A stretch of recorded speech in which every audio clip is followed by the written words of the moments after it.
PPMC എന്തൊക്കെയാണ് PPMCയുടെ activities? PPMC എന്ന് പറയുന്ന സ്ഥാപനം പ്യുവർ പ്രഷ്യസ് മെറ്റൽസ് കോർപ്പറേഷൻ. ഇത് തൃശ്ശൂർ ഒല്ലൂരിൽ പ്രവർത്തിക്കുന്ന സ്ഥാപനമാണ്. ഞങ്ങളുടെ ആക്ടിവിറ്റീസ് സ്വർണം, gold manufacturing units, diamond manufacturing unit, ഇതിലൊക്കെ ഒരു percentage amount of gold manufacture ചെയ്യുമ്പോൾ ഒരു പെർസെൻറ്റേജ് ഗോൾഡ് ലോസ് ആവും. അത് പല രീതിയിലായിരിക്കാം, പല ഫോമിലായിരിക്കാം. ആ ഗോൾഡ് റിക്കവറി ചെയ്യുന്ന ഒരു ടാസ്ക്കാണ് ഞങ്ങൾ ചെയ്തുകൊണ്ടിരിക്കുന്നത്. സാർ എത്ര വർഷമായി ഈ PPMC ബിസിനസ് സ്റ്റാർട്ട് ചെയ്തത്? ഇത് ഞങ്ങൾ തുടക്കം വെച്ചത് 2017 തുടങ്ങിയത്. ഒരു 9 കൊല്ലമായി ഇപ്പോൾ. ഓക്കെ. എന്താണ് ഇങ്ങനെ ഒരു ബിസിനസ് സ്റ്റാർട്ട് ചെയ്യാനുള്ള ഒരു കാരണം എന്താണ്? ഇത് ഞങ്ങൾ ചെയ്യാൻ കാരണം എന്ന് വെച്ചാൽ ഞങ്ങൾക്ക് ഡൽഹിയിലെ റീറ്റെയിൽ ഔട്ട്ലെറ്റ്സ് ഉണ്ട്, ഇവിടെ മാനുഫാക്ചറിങ് യൂണിറ്റ്സ് ഉണ്ട്. അപ്പോൾ ഈ സ്ഥാപനത്തിൽ ഒരു ഗോൾഡ് ലോസ് വരും പ്രൊഡക്ഷനിൽ. അപ്പോൾ ആ ഗോൾഡ് ലോസ് ഇതിൻ്റെ രണ്ടിന് ഗ്യാപ്പ് കൂടുതലാണ്, റിക്കവറി ആൻഡ് ഗോൾഡ് ലോസ്. ഈ രണ്ടിന് ഗ്യാപ്പ് കുറയ്ക്കാൻ വേണ്ടിയിട്ടാണ് ഈ സ്ഥാപനം തുടങ്ങിയത്. ഇത് ഈ ലോസ് നമ്മൾ കവർ ചെയ്തില്ലെങ്കിൽ ഒരിക്കലും ഒരു സ്ഥാപനം പ്രോഫിറ്റബിലിറ്റിയിലേക്ക് വരില്ല. അപ്പോൾ അങ്ങനത്തെ ഒരു സ്റ്റെപ്പ് ഞങ്ങൾ എടുത്തത് ബേസിക്കലി ഞങ്ങളുടെ യൂണിറ്റിന്റെ സ്ഥാപനം ലോസ് കുറയ്ക്കാൻ വേണ്ടിയിട്ട് തന്നെയാണ്. Okay sir. സാർ, ഈ ഗോൾഡ് റിക്കവറി ചെയ്യുമ്പോൾ സാധാരണ ചെയ്യുന്ന മെത്തേഡിലും PPMCയിലൂടെ ചെയ്യുന്ന മെത്തേഡിലും എന്താണ് ഡിഫറൻസ്? സാധാരണ ചെയ്യുന്ന മെത്തേഡ് എന്ന് പറയുമ്പോൾ അതിൽ ആൾക്കാർ ഇൻവോൾവ് ആണ്, നമ്മൾ അവരുടെ മേത്ത് ഡിപ്പെൻഡൻ്റ് ആണ്. പക്ഷെ ഞങ്ങൾ ചെയ്യുന്നത് അങ്ങനെയല്ല. ഞങ്ങളുടെ ഒക്കെ മെഷീൻ ബേസ്ഡ് ആണ്, ടെക്നോളജി ഡ്രിവൻ.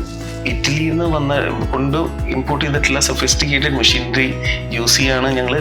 പെർഫെക്ഷൻ ഉണ്ടായിരിക്കും, എൻഡ് റിസൾട്ട് ഭയങ്കര പ്ലസ് ആയിരിക്കും. സാർ, ഈ പ്രോസസ്സ് എത്രത്തോളം ട്രാൻസ്പെറൻ്റ് ആണ്? ഈ പ്രോസസ്സ് 100% ട്രാൻസ്പെറൻ്റാണ്. ക്ലയൻസ് വരുമ്പോൾ ആ ഫസ്റ്റ് സ്റ്റെപ്പ് തൊട്ട് എൻഡ് സ്റ്റെപ്പ് അവരുടെ മുമ്പിൽ വെച്ചിട്ടാണ് ചെയ്യുന്നത്. അപ്പോൾ അവർക്ക് കംപ്ലീറ്റ്ലി ആ പ്രോസസ്സ് വിറ്റ്നസ് ചെയ്യാം, എക്സ്പീരിയൻസ് ചെയ്യാം. 100% ട്രാൻസ്പെറൻസി ആയിരിക്കും.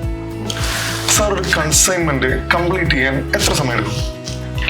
അങ്ങനെ ഇപ്പോൾ ഒരു ക്ലയൻറ്റ് കൺസൈൻമെൻ്റ് ആയിട്ട് കൊണ്ടുവരാണെങ്കിൽ ഞങ്ങൾക്കൊരു ദിവസമാണ് ടൈം നിങ്ങൾ ചോദിക്കുന്നത്. 6 hours, അപ്രോക്സിമേറ്റ്ലി 6 to 7 hours സാധാരണ അത് കംപ്ലീറ്റ് ചെയ്യാം. ഞങ്ങൾ ഒരു ദിവസത്തിൽ 500 kgs of raw material process ചെയ്യും. സാധാരണ ഈ ഇത്ര ക്വാണ്ടിറ്റി പ്രോസസ്സ് ചെയ്യുന്ന മിനിമം ഒരു 10 days പിടിക്കും. ഞങ്ങൾ ഇത് ഒരു ദിവസത്തിൽ തന്നെ അത് പ്രോസസ്സ് ചെയ്ത് കസ്റ്റമറിനെ തിരിച്ച് റിട്ടേൺ ചെയ്ത് കൊടുക്കും. സാർ, അപ്പോൾ ഈ പ്രോസസ്സ് ചെറുകിട വ്യവസായികൾക്കും റീറ്റെയിലേഴ്സിനും ചെയ്തു കൊടുക്കാറുണ്ടോ? തീർച്ചയായിട്ടും. ചെറുപക കടകാരും ചെറുപക യൂണിറ്റുകൾ എല്ലാവർക്കും ഞങ്ങൾ ഈ പ്രോസസ്സ് ചെയ്ത് കൊടുക്കുന്നതാണ്.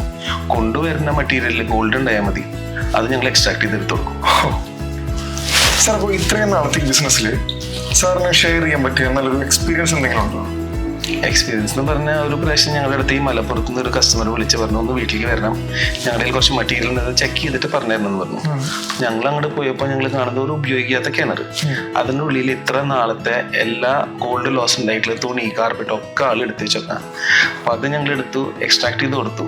പക്ഷെ ഞങ്ങൾക്കത് മനസ്സിലാക്കാൻ കഴിഞ്ഞത് ഇവർക്ക് ഇത് എന്താ ചെയ്യണ്ടേ, ഇതിന്റെ യൂസ് എന്താ ചെയ്യണ്ടേ, ഇത് വിൽക്കണോ അല്ലെങ്കിൽ ഇത് റിക്കവറിക്ക് കൊടുക്കണോ, പ്രോസസ്സ് ചെയ്യിപ്പിക്കണോ, അവർക്കൊരു ഐഡിയ ഉണ്ടായിരുന്നില്ല. അപ്പൊ ഞാൻ പറയുന്നത് എല്ലാവരും ഇത് ആദ്യം റിക്കവറിക്ക് കൊണ്ടുവരണം, അത് കഴിഞ്ഞിട്ട് വേണം ഇത് ഡിസൈഡ് ചെയ്യാൻ വിൽക്കണോ വിൽക്കണ്ടെന്ന്. പക്ഷെ ഫുൾ ഗോൾഡ് എക്സ്ട്രാക്ട് ചെയ്തിട്ട് മാത്രമേ അത് കൊടുക്കാവൂ. Sir, one last question. ഈ കസ്റ്റമേഴ്സിന് ഈ കാര്യത്തിൽ എന്തെങ്കിലും ഒരു സജഷൻ സാറിന് കൊടുക്കാനുണ്ടോ? എനിക്ക് പറയാനുള്ളത്, ഇപ്പൊ നമ്മുടെ ക്ലയൻസും കസ്റ്റമേഴ്സിന് റോ മെറ്റീരിയൽ ഉണ്ട്, അതിൽ ഗോൾഡ് ഉണ്ടെങ്കിൽ അത് റിക്കവർ ചെയ്യാനോ അത് എക്സ്ട്രാക്ട് ചെയ്യാനോ അതിന്റെ വാല്യൂഷൻ എടുക്കാൻ വേണ്ടിയിട്ടോ എന്താവശ്യം നിങ്ങൾ PPMC ആയിട്ട് ബന്ധപ്പെടാം. ഞങ്ങൾ അതിൽ ഫുൾ അവരിനെ സപ്പോർട്ട് ചെയ്തു തരും.